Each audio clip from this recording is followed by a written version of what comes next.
Good evening दोस्तों, स्वागत करते हैं एक बार फिर से आपके अपने यूट्यूब चैनल एएमयू क्लास के टीजीटी पीजीटी कला टेस्ट सीरीज के आज के इस वीडियो में।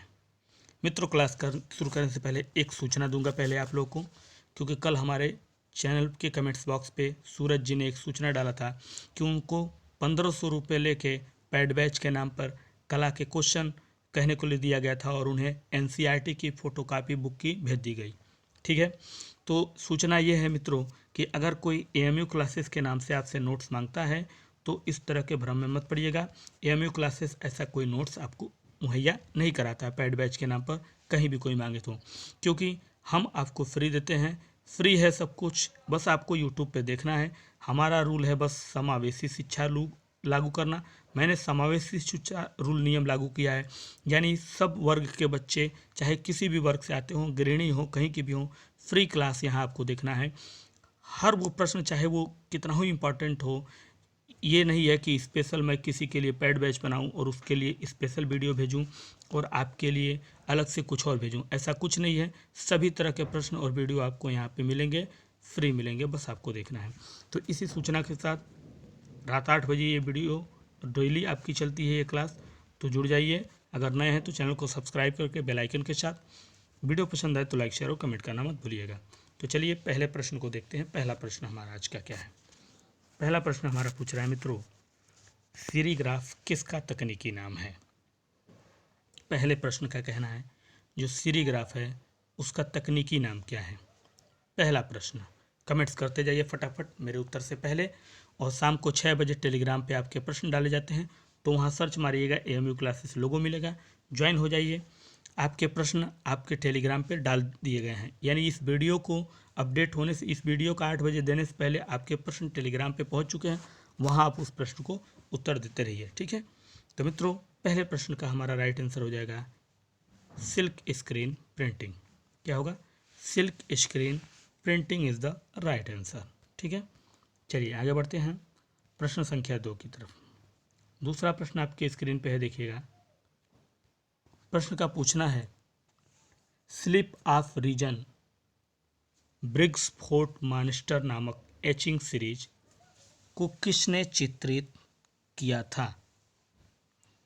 ठीक है, sleep of reason brings forth monsters नामक एचिंग सीरीज है ये ध्यान दीजिएगा। एचिंग है, एचिंग सीरीज है ये, किसने चित्रित किया है ये पूछ रहा है दूसरा प्रश्न हमारा, ठीक है। रेब्रा ने, अल्ब्रख्त ड्यूरर ने, फ्रांसिस्को ने या ओनोरे दी गोयो ने। तो मित्रों, इस प्रश्न का राइट आंसर हो जाएगा आपका फ्रांसिस्को ने। किसने? फ्रांसिस्को ने किया था, ठीक है। अगला प्रश्न, प्रश्न संख्या 3 पूछ रहा है, ब्लैक पैगोडा कहा जाता है, यानी ब्लैक पैगोडा के नाम से किसे हम जानते हैं। अजंता की गुफा को पूछ रहा है, कोणार्क मंदिर को, या खजुराहो के, या एलिफेंटा की गुफा को। यानी तीसरे प्रश्न का पूछना है कि ब्लैक पैगोडा को हम किस और नाम से जानते हैं, ठीक है। तो मित्रों, फटाफट कमेंट्स करिए। अगर कोई आपका सवाल हो तो आप कमेंट्स कर सकते हैं। किसी भी तरह का कला से संबंधित आपको पूरी कोशिश की जाएगी देने की, बस आपको थोड़ा सा इंतज़ार करना पड़ेगा। कमेंट्स जब भी मैं देखूंगा आपका रिप्लाई आपको ज़रूर दूंगा। तो मित्रों, हमारे इस प्रश्न का राइट आंसर हो जाएगा कोणार्क मंदिर को। किसको? कोणार्क मंदिर को जो है ब्लैक पैगोडा भी कहा जाता है। बढ़ते हैं चौथे प्रश्न की तरफ।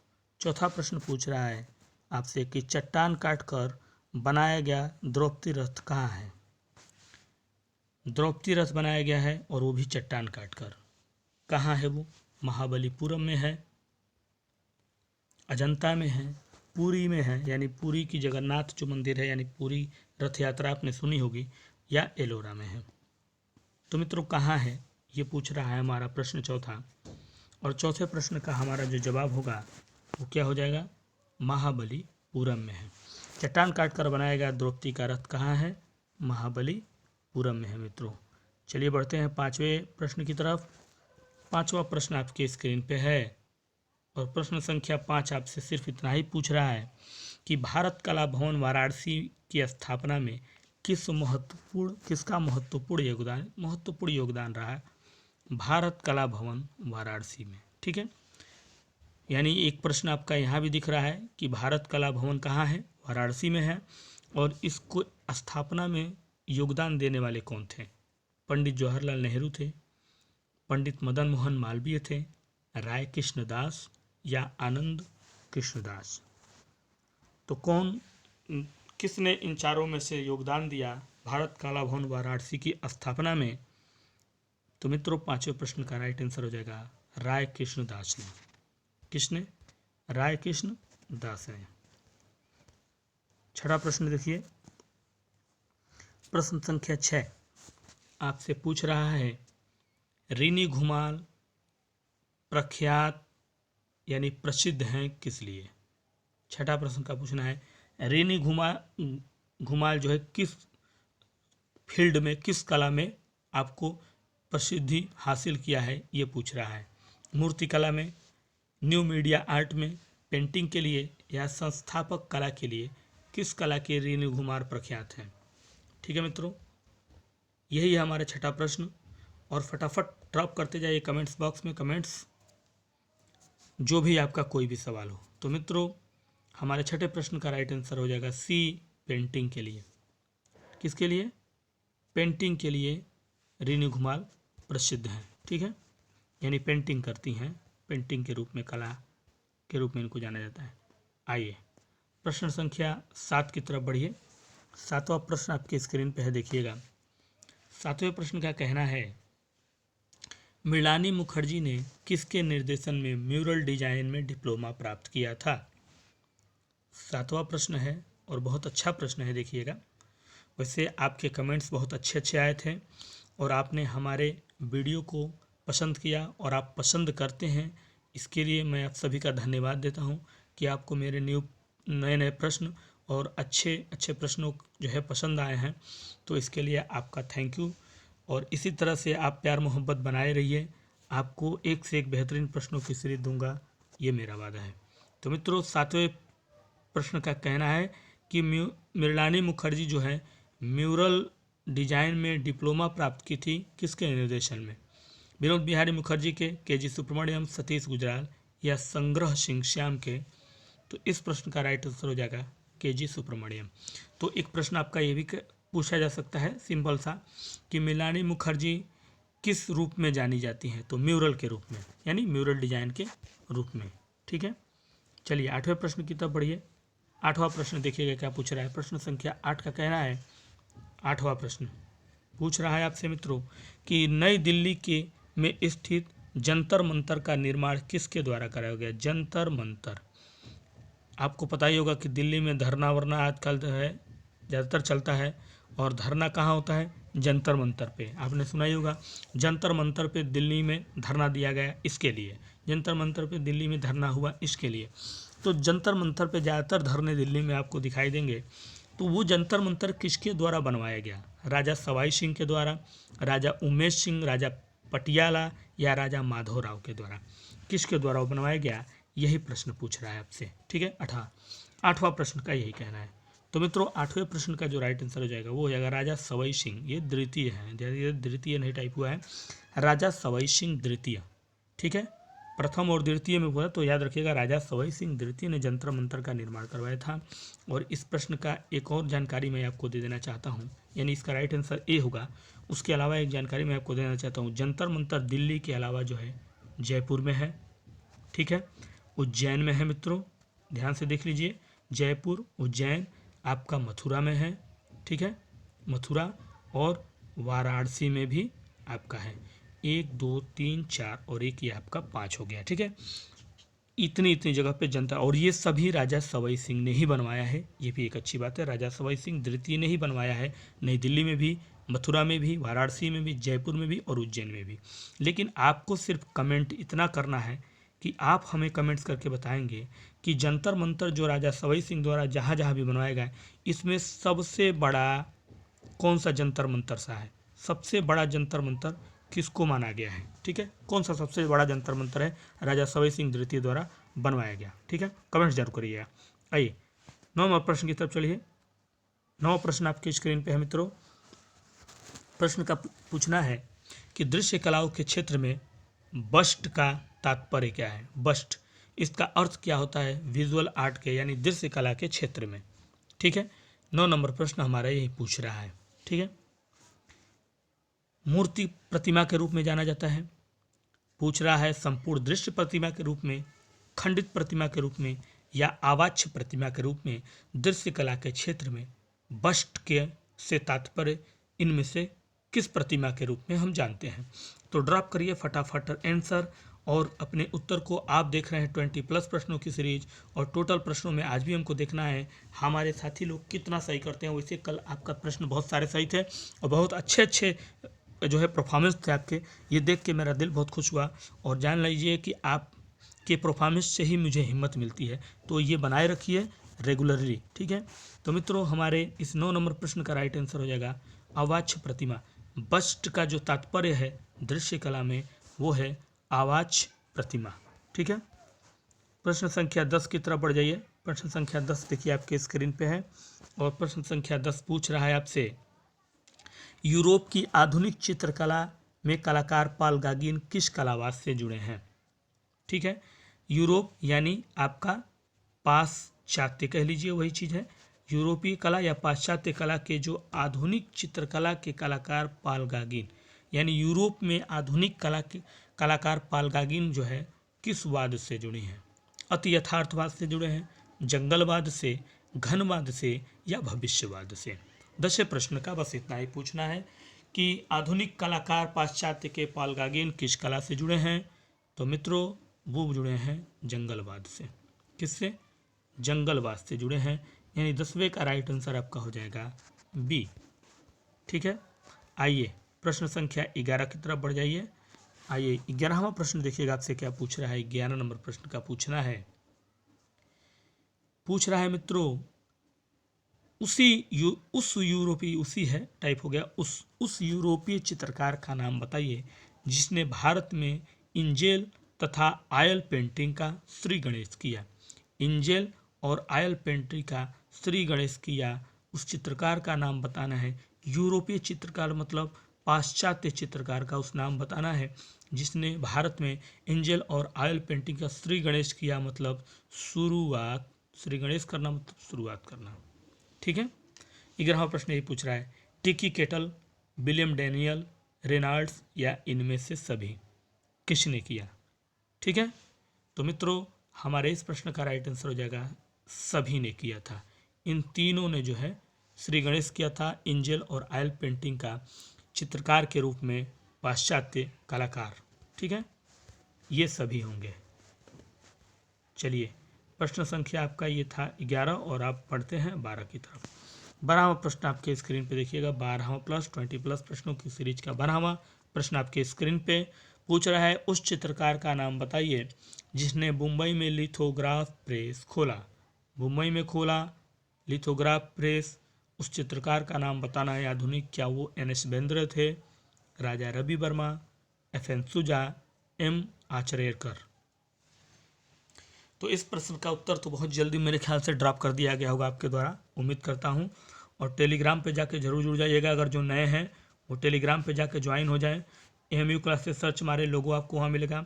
और 6 बजे के बाद मैं वहाँ पे एक प्रश्न डालता हूँ और आपसे वोट मांगता हूँ। और इस वीडियो से पहले मैं वो प्रश्न 6 बजे डाल चुका हूँ, तो आपको वहाँ प्रश्न मिल जाएंगे और ये वीडियो आपको 8 बजे मिलेगी। तो मित्रों हमारे इस प्रश्न का राइट आंसर होगा राजा रवि वर्मा।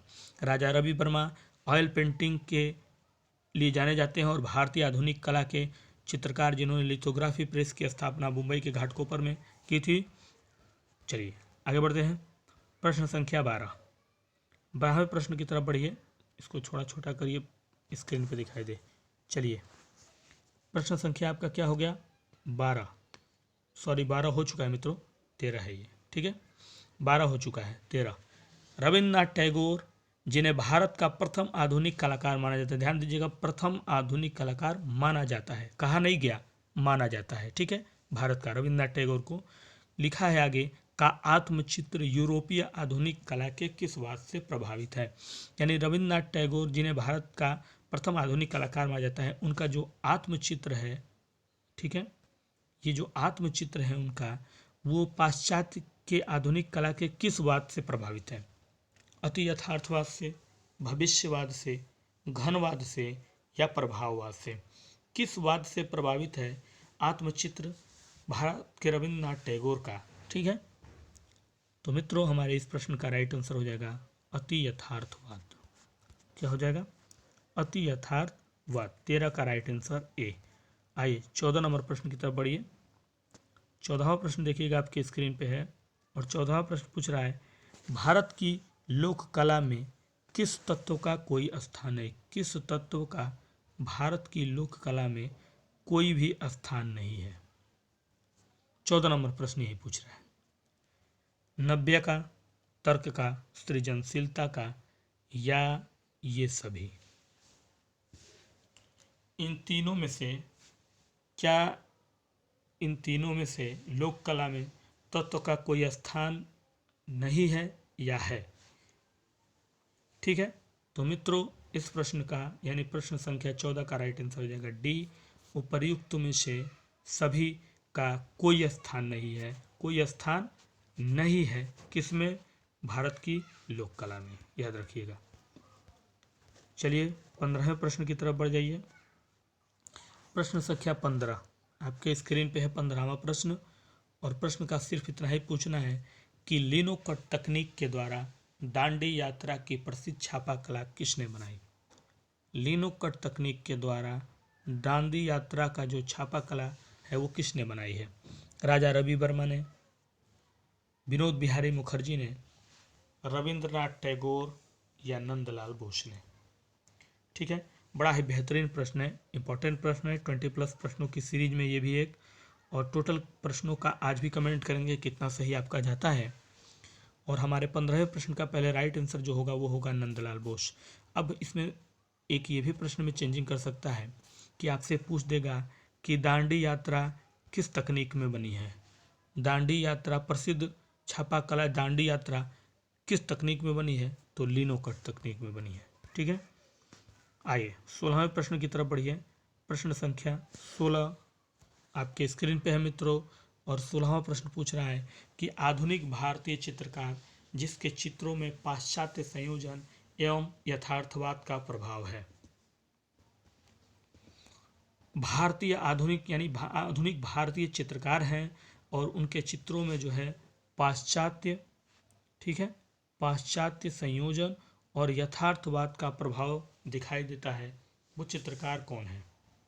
रविन्द्रनाथ टैगोर हैं, अमृता शेरगिल है, राजा रवि वर्मा है या गगनेंद्रनाथ टैगोर हैं? इन चारों में से वो कौन सा चित्रकार है आधुनिक भारत का जिसके जो चित्रों में जो है पाश्चात्य संयोजन यानी पाश्चात्य कला का संयोजन और यथार्थवाद का प्रभाव दिखाई देता है? तो मित्रों वो चित्रकार हैं राजा रवि वर्मा। कौन है?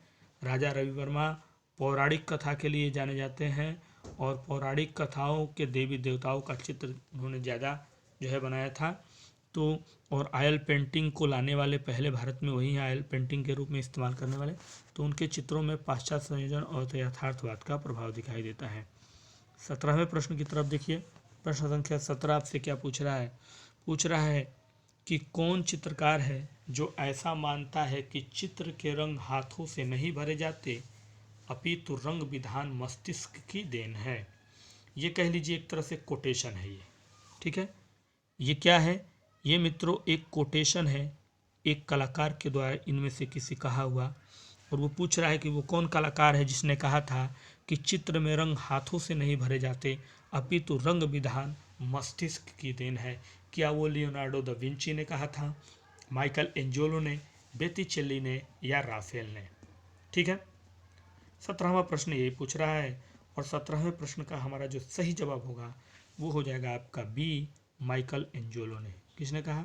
माइकल एंजेलो ने कहा कि चित्र में रंग हाथों से नहीं भरते अपितु रंग विधान क्या है? मस्तिष्क की देन है। आइए 18वें प्रश्न की तरफ बढ़िए।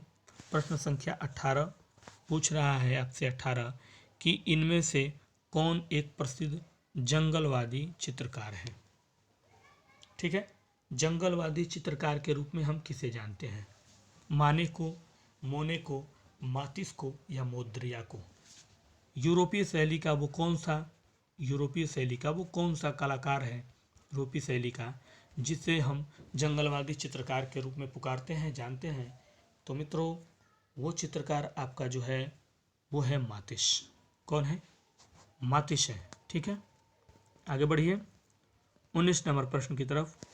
19वां प्रश्न आपकी स्क्रीन पे है और प्रश्न पूछ रहा है 20+ प्रश्नों की सीरीज में 19वें प्रश्न पे पहुंच चुके हैं आप।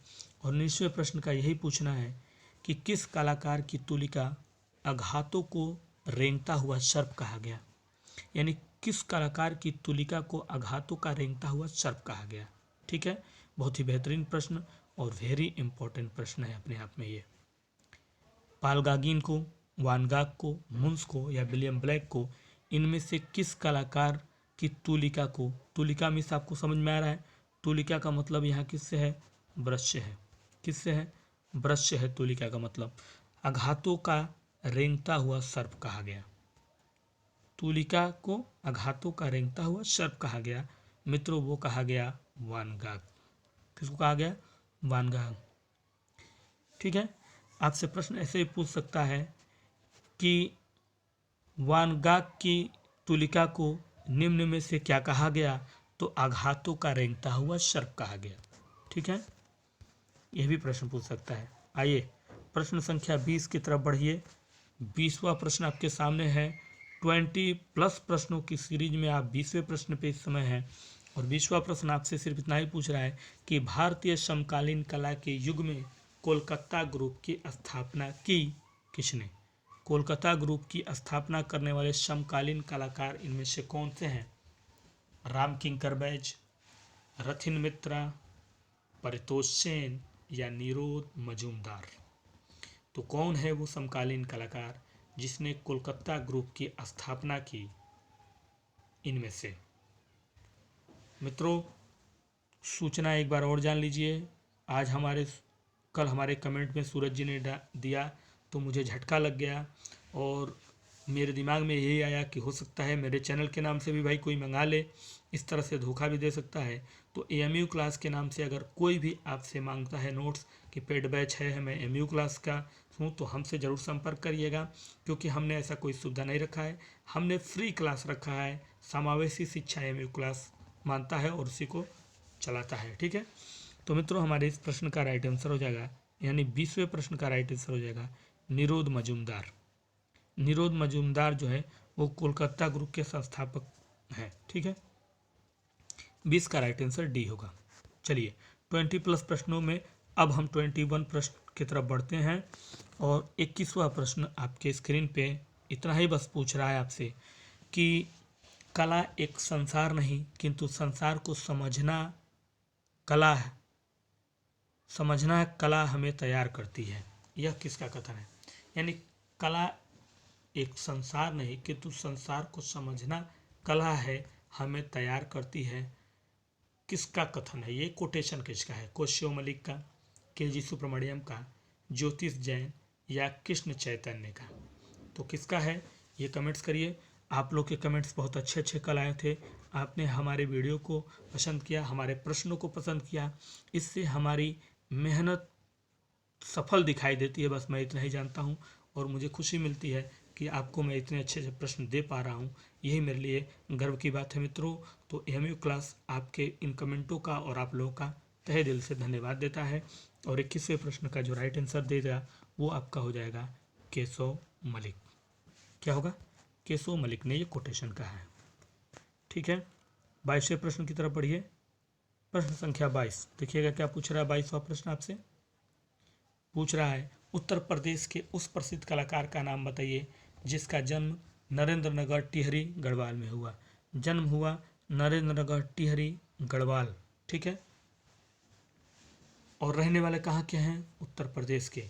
तो वो कलाकार कौन है? RS बिष्ट, अवतार सिंह पवार, DP धुलिया या रणवीर सक्सेना? कौन है? ठीक है, तो 20+ प्रश्नों की सीरीज में 22वें प्रश्न पे है और इसका राइट आंसर हो जाएगा अवतार सिंह पवार। ठीक है, कौन है? अवतार सिंह पवार। और 23वें प्रश्न की तरफ बढ़िए। प्रश्न संख्या 23 आपके स्क्रीन पे है मित्रों और 23वां प्रश्न आपसे पूछ रहा है, देखिएगा 23 नंबर। समकालीन भारतीय कला में कोलकाता ग्रुप के एक ऐसे कलाकार का नाम बताएं जिनका जन्म बांग्लादेश में हुआ। अब देखिए, इस प्रश्न में थोड़ा लंबा कर दिया गया, लेकिन इस प्रश्न का अगर हम और छोटा बनाए तो बना सकते थे, लेकिन हमने लंबा किया ताकि आपको कन्फ्यूजन कर सकता है। आपसे ये भी पूछा जा सकता है कि कोलकाता ग्रुप के एक कलाकार का नाम बताए जो बांग्लादेश में जन्मे थे। ये भी पूछा जा सकता है कि कोलकाता ग्रुप के बांग्लादेश में जन्मे कलाकार का नाम निम्न में से क्या है? शुभम टैगोर, प्रदोम दासगुप्त, गोपाल घोष या परितोष सेन। समकालीन भारतीय यानी आधुनिक युग के कलाकारों में कोलकाता ग्रुप मेंबर के एक और कलाकार थे जो बांग्लादेश में उनका जन्म हुआ था। वो कलाकार कौन थे? तो मित्रों, उन कलाकार का जो नाम है, यानी 23वें प्रश्न का राइट आंसर आपका हो जाएगा बी, प्रदोम दास गुप्त। क्या हो जाएगा? प्रदोम दास गुप्त। और आइए प्रश्न संख्या 24 की तरफ बढ़िए। इंपॉर्टेंट प्रश्न है, एक तरह से वेरी इंपॉर्टेंट प्रश्न है ये। देखिएगा, पूछ रहा है भारतीय कला बाजार की प्रथम अंतर्राष्ट्रीय नीलामी क्रिस्टी द्वारा किस वर्ष की गई? ठीक है, प्रथम अंतर्राष्ट्रीय नीलामी क्रिस्टी द्वारा किस सन में की गई? इस प्रश्न का सीधा सीधा पूछने का अर्थ यह है कि जो भारत में है, क्रिस्टी ने पहली नीलामी, यानी भारतीय कला बाजार का मतलब ये हो कि भारत में प्रथम अंतर्राष्ट्रीय नीलामी क्रिस्टी द्वारा कौन से साल में की गई थी? सीधा प्रश्न का ये पूछना है कि हमारे हिंदुस्तान में क्रिस्टी द्वारा पहली नीलामी किस वर्ष प्रारंभ की गई थी? ठीक है, तो 24वें प्रश्न का राइट आंसर हो जाएगा 2013 में। क्रिस्टी द्वारा भारत में प्रथम अंतर्राष्ट्रीय नीलामी जिस वर्ष की गई वो वर्ष है 2013। और एक आपको और बात बता देना चाहता हूँ मित्रों कि 1766 में क्रिस्टी ने पहली नीलामी की थी। क्रिस्टी ने साल 1766 में लंदन में पहली नीलामी की थी। और इसी से आधारित हमारे टेलीग्राम के 6 बजे का आपका क्वेश्चन होगा, आपको मिल गया होगा। ठीक है, और चलिए इस वीडियो का आखिरी क्वेश्चन देखिए। प्रश्न संख्या 25, बैक टू बैक बेहतरीन प्रश्नों की 20 प्रश्न सीरीज का 25वां प्रश्न आपसे पूछ रहा है, भारतीय समकालीन कला के दक्ष कलाकार एन.एस. बेंद्रे की नारी आकृतियां किस शैली के चित्रों की याद दिलाती हैं? बेंद्रे साहब की जो नारी आकृतियां हैं वो इनमें से किस शैली की याद दिलाती हैं? बसोहली शैली की, किशनगढ़ शैली, जयपुर शैली या उपरीत में से कोई नहीं। ठीक है, बहुत ही बेहतरीन प्रश्न है और इस बेहतरीन प्रश्न का बेहतरीन जवाब ये है मित्रों, बसोहली शैली। प्रश्न ऐसे भी आपसे पूछ सकता था, यानी प्रश्न ये कहेगा कि बसोहली शैली के चित्रों की याद, बसोहली शैली के चित्र निम्न में से किस आधुनिक कलाकार की नारी आकृतियों की याद दिलाते हैं? तो एन.एस. बेंद्रे की। ठीक है, तो मित्रों, कैसा लगा आज का हमारा वीडियो और कैसा लगा आज का हमारा बताया गया ये 20+ प्रश्नों की सीरीज? कमेंट्स बॉक्स में ज़रूर बताइएगा। पसंद आए तो लाइक बनता है, ज़रूर करिएगा दिल से। अगर आपको पसंद आए तो लाइक ज़रूर करिएगा, शेयर करिए, क्योंकि आपके शेयर करने से हमारे चैनल पे लोग जुड़ेंगे और इस चैनल का एक अलग पहचान मिलेगा। और एक बार और कह देता हूँ, ये क्लास फ्री चलती है, कोई पेड बैच नहीं, सबको एक समान यहाँ पे प्रश्न दिए जाते हैं। कोई इसमें ऐसा नहीं सिस्टम बनाया गया है कि कोई स्पेशल है, कोई स्पेशल क्वेश्चन आपके लिए, सब लोग हमारे लिए स्पेशल हैं और सबके लिए फ्री क्लास। तो मित्रों, इन्हीं बातों के साथ दीजिए इजाज़त। कल फिर मिलते हैं इसी समय इसी टाइम लेकर कुछ और बेहतरीन प्रश्नों की सीरीज। तब तक के लिए नमस्कार।